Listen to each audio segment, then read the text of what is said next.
Pozdrav ljudi i dobrodošli u još jednu epizodu Kompasa.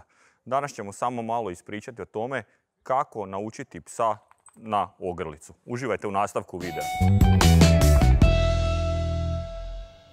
Kao što sam rekao u samom uvodu, danas ćemo se kratko samo osvrnuti na to kako psa priviknuti na ogrlicu. Većina pasa to prihvati, ali ima pasa koji jednostavno pružaju otpor prema ogrlici, ne odgovara im, ne štima im, iz nekog razloga jednostavno ne prihvaćaju. Ovaj video je više zanimljiv možda za vlasnike nekakvih mladih pasa koji su tek nabavili štene, ali neko ko ima odraslog psa i koga šeta, taj je sigurno već naviknut na ogrlicu. U slučaju da imate takvu situaciju da vam pas odbija ogrlicu, da ju ne voli nositi, nemojte forsirati. Ono što smo već pričali u prethodnim videima, kod pasa ništa ne ide preko noći. Za sve je potrebno nekako vrijeme, ne treba psa forsirati da mu ne bi to stvorio nekakav stres, nekakvu traumu i kasnije samo da imate još više problema. Jednostavno je, nije ništa komplicirano. Kad dovedete štene kući, s vremena na vrijeme stavljate ogrlicu po 5 minuta. Ako vidite da on odbija tu ogrlicu, da ne želi, onda to vrijeme gdje mu stavite ogrlicu, probajte ga zabaviti, igrati se s njim, dati mu nekakvu klopu, nagraditi. Kako pas bude to prihvaćao, jednostavno će zaboraviti da mu je ta ogrlica oko vrata i onda ćete to vrijeme od 5 minuta produžiti na sat vremena i samo ćete mu s vremena na vrijeme još bez ikakve nagrade ili bez ičega staviti